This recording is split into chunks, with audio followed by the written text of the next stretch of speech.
ఇంత పెద్ద స్వాగతం పలికి హారతి పట్టి తిలకందిద్దిన నా లక్ష్మణపుర ఆడబిడ్డలకు శిరస్సు వంచి నమస్కరిస్తున్నా. మా అధ్యక్షుడు బుద్ధి శ్రీనివాస్ గారు,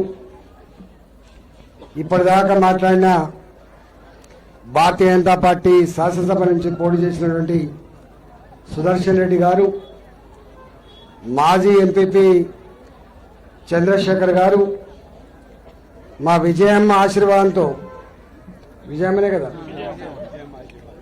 మా విజయమ్మ ఆశీర్వాదంతో పోటీ చేస్తున్నటువంటి లగిశెట్టి రమ్య గారు 3వ వార్డు, అదేవిధంగా దివ్య గారు 5వ వార్డు, వేదిక ఉన్నటువంటి పెద్దలకు, మా లక్ష్మాపూర్ అన్నాదమ్ములకు, అక్కా చెల్లెలకు, మీడియా మిత్రులకు అందరికీ నమస్కారం. భారత్ మాతాకి జై, భారత్ మాతాకి జై.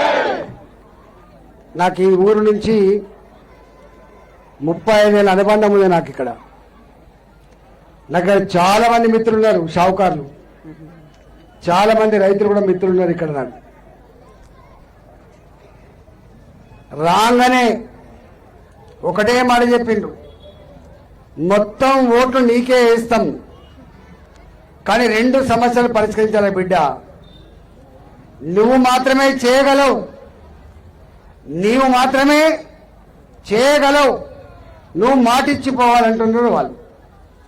ఒకటేమో అప్పుడెప్పుడో ఇళ్లకు జాగలు లేకపోతే బండల మీద జాగ ఇస్తే కట్టుకున్నాం, ఆనాడు మా పిల్లలు చిన్నపిల్లలు బాత్రూమ్ అవసరాలు లేవు, ఆనాడు మేము ఎట్లో గడిపినాం. కానీ వాళ్ళ పిల్లలకి చెంబు పట్టుకొని బయటికి పోవాలంటే అవమానకరంగా ఫీల్ అవుతున్నారు వాళ్ళు.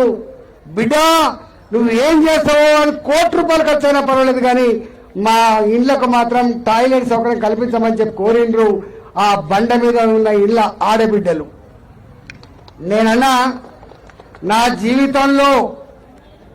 జీవితంలో నో అని చెప్పే అలవాటు లేదు, పక్కా చేస్తా అని మాత్రమే చెప్తా. ఒకసారి ఇట్లనే నేను కొత్తగా ఎమ్మెల్యే అయినా ఒక దగ్గర కమలాపూర్లో కొత్త ఎమ్మెల్యే అయితే ఒక వాగు దాటనిస్తలేదు ప్రజల్ని.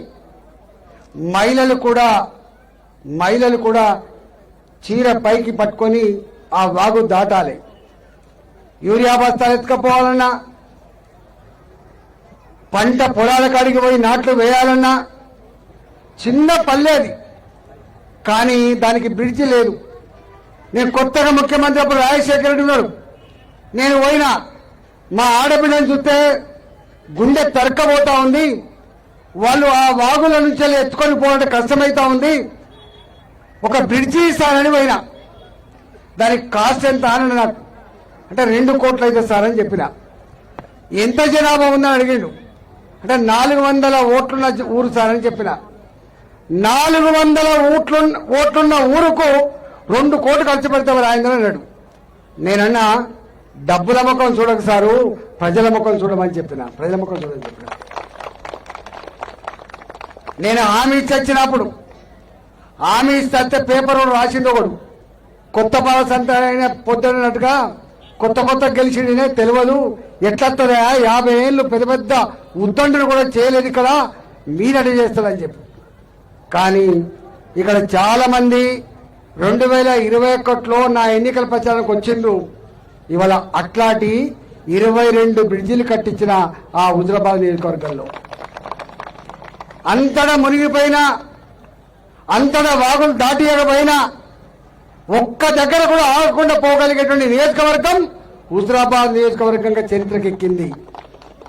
నేను ఇవాళ ఇక్కడికి వచ్చిన బాజాప్తా పక్కా నా బండ మీద ఉన్న ఆడబిడ్డలు వాళ్ళ పిల్లలు ఏదైతే అవమానపడుతున్నారో వాళ్ళ ₹1,00,00,000 కూడా వాళ్ళకు పైప్ లైన్ వేస్తా, ఆ సమస్య పరిష్కరిస్తా. అట్లనే ఈ రిజర్వ్ ఫారెస్ట్ వాళ్ళు గుళ్ళకు పోనీరు, అప్పుడప్పుడు మన గుడి ఉన్నట్టున్నది యాదవుల గుడి, మల్లన్న గుడి ఎంత సెంటిమెంట్ ఉండదో నాకు తెలుసు. నేను ఇటు నుంచి భువనగిరికి పోయినా, ఇటు నుంచి కరకపట్లకు పోయినా, చాలాసార్లు కొన్ని 100 సార్లు వచ్చినాయి లక్ష్మాపూర్కి. ఒక్కసారి 2 కాదు కాదు పడితే వాడే తెలుసు నాకు. కానీ ఆ గుడి, ఆ రిజర్వ్ ఫారెస్ట్ లో గుడి మా మల్లన్నను చెరబట్టినోడు ఎవడో పక్కా ఆ మల్లన్న గుడిని మనం పండుగ జరుపుకునే విధంగా అన్ని రకాల అనుమతులు ఇప్పిస్తా అని చెప్పి మాటిస్తున్నాను. నేను కొత్తగా ఇక్కడ ఎంపీ అయినా కావచ్చు, కానీ 25 ఏళ్ళుగా ఒక ఎమ్మెల్యేగా, ఒక మంత్రిగా ఇక్కడ పనిచేసిన నేను. ఇవాళ ఇక్కడ నేను అంటున్నా, చట్టాలు చేసేది భగవంతుడు కాదు, రాజ్యాంగం మార్చేది భగవంతుడు కాదు, మన చేత ఎన్నుకోబడ్డ శాసనసభ్యులు, మన చేత ఎన్నుకోబడ్డ ఎంపీలు మాత్రమే ప్రజలకు ఏది అవసరం ఉన్నా కూడా అవసరమైన చట్టాన్ని మార్చగలిగే శక్తి, సత్తా ఉంటది. అందుకే దాని పేరు శాసనసభ అంటారు. శాసనసభ. నేను అడుగుతా ఉన్నా, నా లక్ష్మాపూర్ గ్రామాన్ని దత్తత తీసుకున్న ముఖ్యమంత్రి నాకు తెలుసు. దత్తత తీసుకున్న ముఖ్యమంత్రి కావచ్చు, ఇవన్నీ చండాలంగా ఉన్నాయి. ధరణి వచ్చింది, రైతుల కొంప ముంచింది, భూమి లేనివానికి భూమి ఇచ్చింది, భూమి ఉన్నోనికి భూమి తీసేసింది, రైతులకు కంటి మీద కొరుకు లేకుండా చేసిందని చెప్పి ఏ ముఖ్యమంత్రి రేవంత్ రెడ్డి మాట్లాడిండో ఆయన వచ్చి 2 ఏళ్ళు అవుతుంది.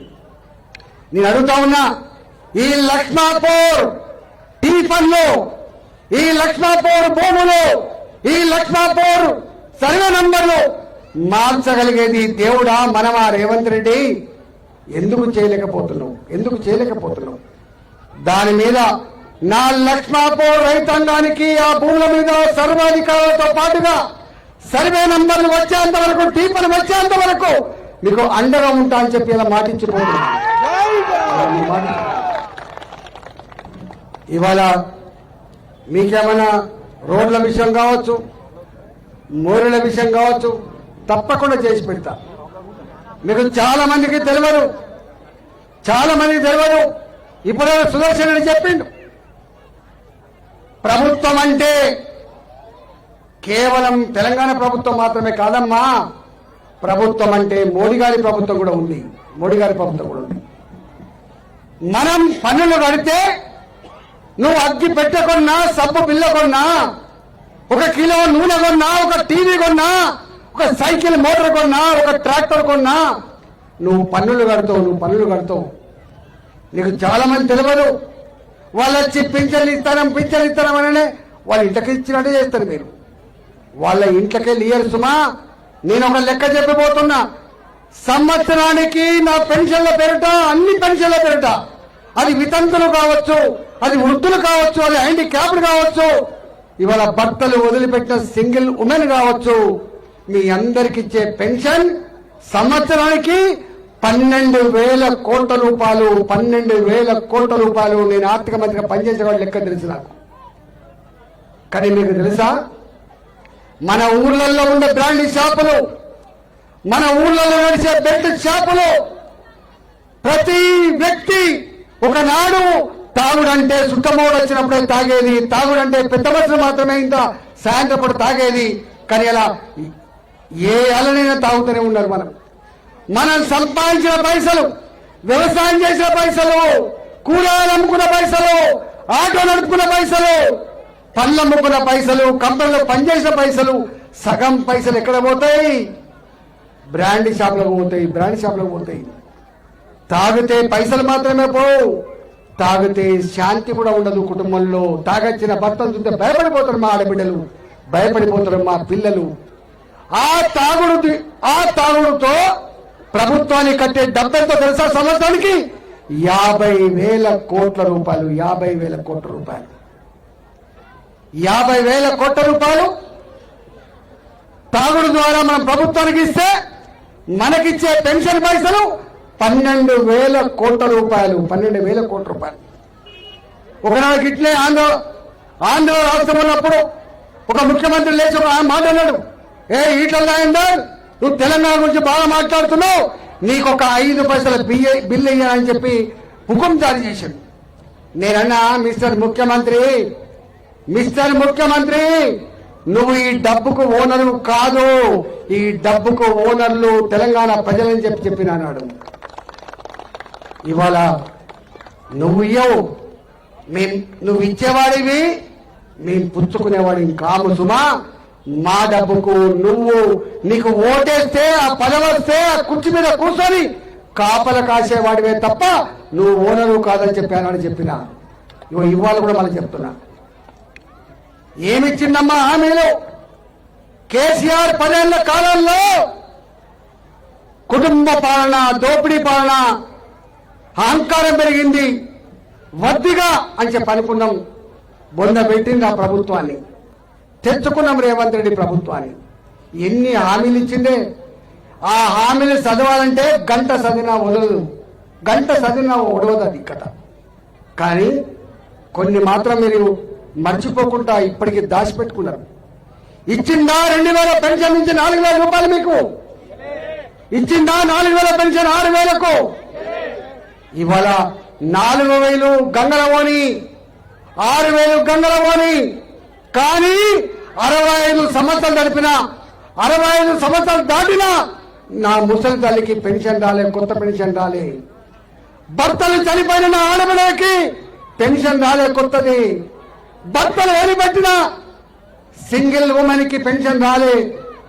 ఇవాళ జీవచ్చ వల్ల బయటికి పోతే యాక్సిడెంట్ అయితే లేవలేని మంచం మీద పడుకున్నటువంటి ఆ భర్తను కాపాడుకుంటున్నటువంటి భార్య ఏడుతా ఉంటది.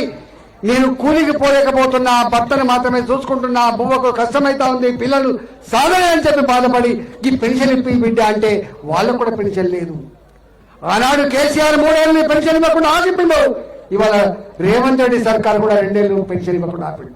నేను డిమాండ్ చేస్తా ఉన్నా లక్ష్మాపూర్ నుంచి, నువ్వు 4000 రూపాయలు ఇస్తావయ్యో, నువ్వు 6000 రూపాయలు ఇస్తావయ్యో, కనీసం కొత్త వాళ్ళకైనా ఎలిజిబిలిటీ ఉన్న వాళ్ళకు పెన్షన్ ఇచ్చి మాత్రమే ఓట్లు అడగని చెప్పి రేవంత్ రెడ్డి సర్కార్ డిమాండ్ చేస్తున్నాను. ఇవాళ నీ హామీలు ఎన్ని ఇచ్చినావు? గిదెంత విషయాన్ని చెప్పి ఇచ్చినావు. 1,00,000 రూపాయలు ఏం కర్మ, తులం బంగారం ఇస్తా అని చెప్పి ఇచ్చిందా? నీ ఆడపిల్లలకి స్కూటీ కొనిస్తా అని చెప్పి ఇచ్చిందా? నీ పిల్లలకు ఉద్యోగం వచ్చేంత వరకు 4000 రూపాయలు బుద్ధి ఇస్తా అని చెప్పి ఇచ్చిందా? ఏది ఇవ్వలేని ముఖ్యమంత్రి ఎట్లా ఓటు అడుగుతాడు లక్ష్మాపూర్ లో? ఎట్లా అడుగుతాడు ఓట్లు లక్ష్మాపూర్ లో? ఏ ఓటేసి గెలిపితే ఏం చేస్తాడు మీకు తెలుసా?